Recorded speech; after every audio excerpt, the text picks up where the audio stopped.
Pada tahun 1991, seorang fisikawan Jepang, Sumio Iijima, melakukan eksperimen luar biasa. Eksperimen yang memperkenalkan pada dunia sebuah material yang begitu kuat yang diprediksi akan merevolusi beragam teknologi. Di dalam eksperimennya, Sumio menggunakan dua batang grafit sebagai elektroda dan memberikan arus yang melintasi kedua batang grafit tersebut. Sebuah percikan listrik muncul di antara kedua batang grafit dan menimbulkan awan gas karbon mengepul akibat ujung anoda grafit yang menguap. Saat uap karbon mengendap di dinding chamber, terbentuk lapisan tipis jelaga hitam. Di dalamnya muncul bahan baru yang aneh, berupa silinder-silinder karbon dalam satu lapisan tipis. Ternyata Sumio Iijima baru saja membuat karbon nanotube, penemuan yang sangat luar biasa. Fasilitas laboratorium yang terdiri dari tabung-tabung kecil misterius ternyata berhasil mengungkap bahwa kisi-kisi karbon heksagonal selebar beberapa nanometer ternyata memiliki kekuatan tarik terkuat yang pernah diketahui manusia. Ini hanya salah satu sifat dari banyak karakteristik material karbon nanotube yang luar biasa. Karbon nanotube sangat ringan, bersifat konduktif, dan biokompatibel. Karbon nanotube berpotensi untuk diaplikasikan pada beragam teknologi futuristik di masa depan, misalnya untuk material komputer yang efisien, perangkat medis transformatif, fotosintetis, atau proyek ambisius seperti elevator ruang angkasa yang pernah ada di dalam sains fiksi. Karbon nanotube menjanjikan untuk menjadi katalis bagi revolusi teknologi berikutnya, tetapi memanfaatkan material revolusioner ini tidaklah mudah. Ternyata membuat serat yang merupakan molekul tunggal dengan panjang yang signifikan sangatlah sulit. Untuk memahami molekul menarik ini, kita lihat susunan kimiawi dari karbon nanotube. Karbon adalah elemen yang sangat familiar dengan kita. Karbon ada di semua yang kita makan, ada di tempat tidur kita, ada di tempat kita melangkah. Karbon adalah elemen yang menyatukan DNA kita. Karbon membentuk karbohidrat, protein, dan lipid yang diandalkan untuk membangun tubuh kita dan juga sebagai bahan bakar di dalam tubuh. Karbon merupakan fondasi dasar dari kehidupan dunia yang kita ketahui. Karbon ada di mana-mana dalam kehidupan kita karena keserbagunaan dari material tersebut. Sifat kimianya memungkinkan karbon berada dalam beragam bentuk yang memiliki karakteristik unik yang berbeda-beda. Untuk memahami itu, kita perlu mengetahui model dasar bagaimana memvisualisasikan orbit elektron di sekitar inti atom. Kita mengetahui ada model atom Bohr yang sangat sederhana, yang memisahkan elektron menjadi kulit-kulit lintasan elektron. Kulit pertama dapat berisi 2 elektron, dan kulit berikutnya dapat menampung 8 elektron. Setiap elektron memiliki kecenderungan untuk mengisi setiap kulit agar stabil. Mari kita lihat atom karbon yang memiliki 6 elektron. Pertama, elektron akan mengisi kulit terdekat inti dengan 2 elektron. Selanjutnya terdapat 4 elektron sisa yang akan mengisi kulit berikutnya dengan meninggalkan 4 posisi kosong di kulit terluar. Dengan adanya 4 posisi kosong di kulit terluar, berarti karbon rela atau bisa berinteraksi dengan banyak elemen lain atau dengan dirinya sendiri untuk membentuk ikatan yang kita sebut dengan ikatan kovalen. Fleksibilitas ini memungkinkan karbon untuk membentuk beragam jenis molekul. Sebagai contoh hidrokarbon, hidrogen memiliki 1 elektron dan mencari 1 elektron untuk mengisi kulit dalamnya. Jika karbon bertemu dengan hidrogen, maka akan membentuk 4 ikatan kovalen dengan 4 atom hidrogen untuk membentuk kulit terluar yang berisi 8 elektron yang stabil. Di lain pihak, hidrogen juga membentuk kulit dengan 2 elektron yang juga stabil. Molekul ini kita kenal sebagai metana yang merupakan bahan utama penyusun bahan bakar gas alam. Contoh tersebut hanya merupakan salah satu dari perubahan yang mampu dilakukan oleh karbon. Dan kita mengetahui hidrokarbon sendiri memiliki beragam bentuk, beragam konfigurasi dengan karakteristik yang menarik. Karbon juga bisa berikatan dengan dirinya sendiri, bentuk ikatan karbon-karbon. Kita bisa melihat bagaimana ikatan karbon-karbon dapat menghasilkan beragam bentuk senyawa karbon. Model Bohr sebenarnya adalah model yang sangat dibuat simpel. Pada dasarnya elektron tidak bergerak pada lintasan permukaan 2D secara rapi seperti yang digambarkan pada model tersebut. Kenyataannya, kita tidak dapat mengetahui posisi dan kecepatan elektron secara pasti. Tetapi kita dapat membuat sebuah prediksi mengenai lokasi umum elektron di dalam ruang 3 dimensi, di mana di dalam mekanika kuantum kita mengenal ada istilah orbital yang merupakan daerah yang memiliki kepastian sekitar 90% elektron terletak di salah satu tempat di wilayah tersebut. Ya, memang ini terlihat agak sedikit rumit, tetapi untuk saat ini kita fokus aja untuk memperhatikan 2 hal, yaitu keberadaan orbital S dan orbital P. Orbital S berbentuk bola dengan inti atom di pusatnya, sedangkan orbital P berbentuk lonjong mirip barbel atau mirip simbol bilangan Tahingga. Pada keadaan dasar, elektron akan menempati orbital dengan energi terendah terlebih dahulu. Dalam hal ini adalah orbital 1s yang akan ditempati oleh 2 elektron. Selanjutnya ada orbital 2s yang berbentuk bola yang lebih besar yang juga akan menampung 2 elektron. Dan yang ketiga ada orbital p. Masing-masing ada yang sejajar sumbu X, ada yang sejajar sumbu Y dan sumbu Z. Masing-masing mampu menampung 2 elektron. Karbon pada keadaan dasar memiliki orbital 1s dan 2s yang terisi penuh, dan 1 elektron di orbital px dan py. Nah, agar stabil, karbon harus mengisi ketiga orbital p ini masing-masing dengan 2 elektron. Untuk mencapai kestabilannya, karbon akan berikatan dengan unsur lain atau dengan sesama atom karbon yang akan mengubah bentuk orbitalnya. Sebagai contoh intan, untuk mengisi orbital yang kosong, karbon berikatan dengan 4 atom karbon tetangga. Untuk membentuk ikatan tersebut, karbon mempromosikan 1 elektron dari orbital 2s ke orbital pz yang kosong, sehingga atom karbon bentuk orbital hibrida baru yang lebih seimbang. Kondisi ini disebut sebagai hibridisasi sp3, yang merupakan campuran bentuk orbital s dan p yang bentuknya seperti angka 8 yang di satu sisi mengembang dan di satu sisi mengkerut.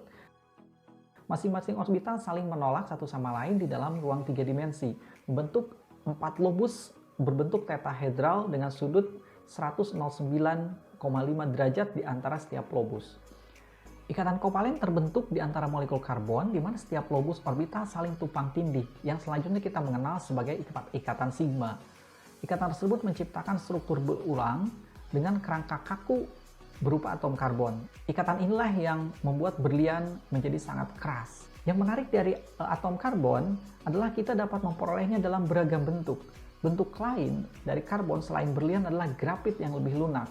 Grafit bisa dimanfaatkan biasanya untuk bahan pensil. Bagaimana grafit tersebut terbentuk dari ikatan karbon? Nah, di sini hibridisasi yang berbeda telah terjadi. 1 elektron dari orbital 2s dipromosikan ke orbital pz, tetapi orbital s berhibridisasi hanya dengan 2 orbital p. Kondisi ini dinamakan dengan hibridisasi sp2, di mana terdapat 3 orbital hibrida sp dan 1 orbital p reguler. Susunan tersebut menyebabkan orbital menyusun dirinya menjadi bentuk baru yang lebih stabil. 3 orbital sp membentuk bidang datar yang dipisahkan masing-masing oleh sudut 120 derajat dengan orbital p tegak lurus terhadap ketiganya. Ketiga atom karbon bergabung dengan sesamanya. Kepala orbital sp tumpang tindih membentuk struktur heksagonal datar. Struktur segi 6 secara alami merupakan bentuk yang sangat kuat dan stabil. Struktur ini mirip seperti sarang lebah. Sarang lebah terbentuk dari zat lilin yang memiliki sambungan dengan 3 jembatan yang secara alami akan membentuk struktur heksagonal yang merupakan struktur paling stabil dan paling kuat. Bentuk heksagonal juga sering digunakan pada pesawat ruang angkasa untuk memperoleh formasi terkuat dengan bobot yang terendah.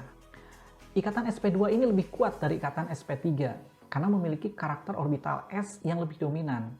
Maksudnya, bentuk orbital sp lebih mirip orbital s daripada orbital p. Karena ada 3 ikatan sp, orbital sp2 memiliki 33% karakter s, sedangkan orbital sp3 terdiri dari 4 ikatan sp yang memiliki karakter s sekitar 25%. Orbital s lebih dekat ke inti, sehingga memiliki daya ikat lebih kuat. Hal ini yang membuat panjang ikatan sp lebih pendek dan lebih elektronegatif dibanding sp3. Dengan demikian, ikatan sp2 menjadi lebih kuat.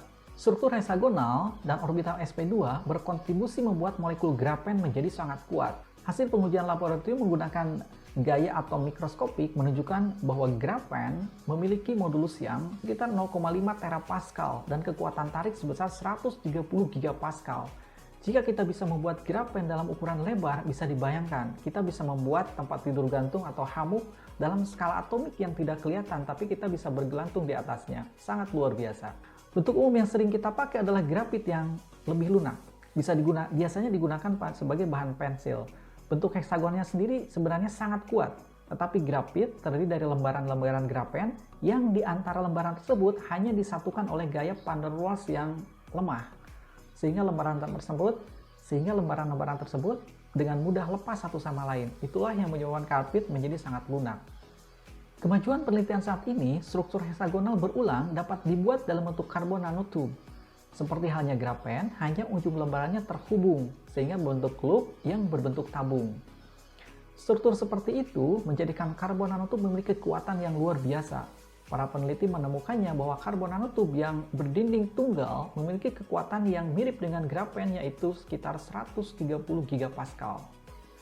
Karbon nanotube yang dibuat serat memiliki kekuatan tarik 100 kali lebih besar dari kekuatan baja, dengan bobot yang jauh lebih ringan.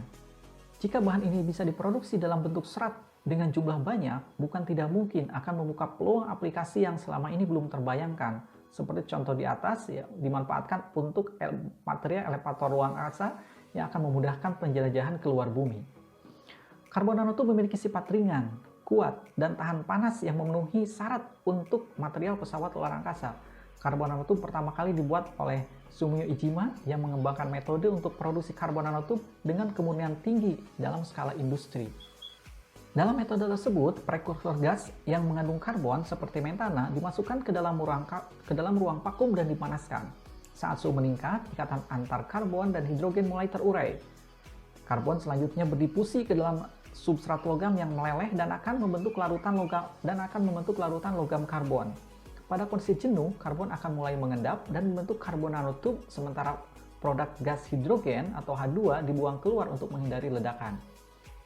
Penelitian selanjutnya berfokus pada peningkatan panjang nanotube yang dihasilkan dengan struktur yang dapat dipertahankan. Beberapa laboratorium telah berhasil mensintesis karbon nanotube sepanjang 5 cm. Hal ini merupakan keberhasilan yang luar biasa karena seiring pertambahan panjang, pengaruh katalis pada substrat logam akan semakin menurun. Jadi kunci sintesis karbon nanotube yang lebih panjang adalah meminimalkan kemungkinan penonaktifan katalisnya. Pada tahun 2020, tim peneliti Jepang berhasil menumbuhkan karbon nanotube dengan panjang lebih dari 15 cm dengan metode kimia baru yang mampu mempertahankan katalis tetap aktif selama 26 jam. Mereka menambahkan lapisan gadolinium di atas katalis aluminium oksida yang dilapiskan di atas substrat silikon. Dengan katalis tersebut, sintesis nanotube dapat dilakukan pada suhu yang lebih rendah. Metode tersebut merupakan lompatan yang luar biasa yang memungkinkan sintesis karbon nanotube dengan jumlah besar yang dapat dikomersialkan. Karbon nanotube dapat dibuat serat panjang dengan cara ditenun untuk membentuk benang. Benang karbon nanotube dapat dikompositkan dengan resin epoksi untuk membentuk bahan yang memiliki kekuatan tarik mencapai 1,6 gigapascal. Kekuatan tersebut melebihi kekuatan material yang biasa dipakai untuk bodi pesawat terbang. Penelitian terus berlanjut untuk mendapatkan serat karbon nanotube yang lebih panjang dengan target menghasilkan material yang kuat dan ringan di masa depan. Selain kekuatannya, karbon nanotube memiliki kelebihan dari sifat konduktivitas listriknya. Seperti halnya grafen, nanotube memiliki konduktivitas listrik yang tinggi, karena setiap atom karbon hanya terikat pada 3 atom karbon lainnya. Dengan demikian, setiap atom karbon memiliki 1 elektron valensi bebas yang tersedia untuk konduksi listrik. Hal tersebut yang menyebabkan karbon nanotube merupakan konduktor yang sangat baik. Karbon nanotube berpotensi untuk diaplikasikan sebagai penghantar listrik pada jaringan PLN. Pada saat ini kabel PLN umumnya menggunakan bahan aluminium, walaupun kita ketahui aluminium memiliki konduktivitas listrik yang rendah dan lebih rendah dari tembaga.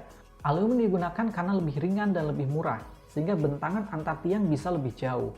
Karbon nanotube dalam kondisi single layer memiliki konduktivitas lebih tinggi dari tembaga, tetapi untuk membuat karbon nanotube dalam bentuk kabel yang bisa menyaingi tembaga, tantangannya tentu sangat besar.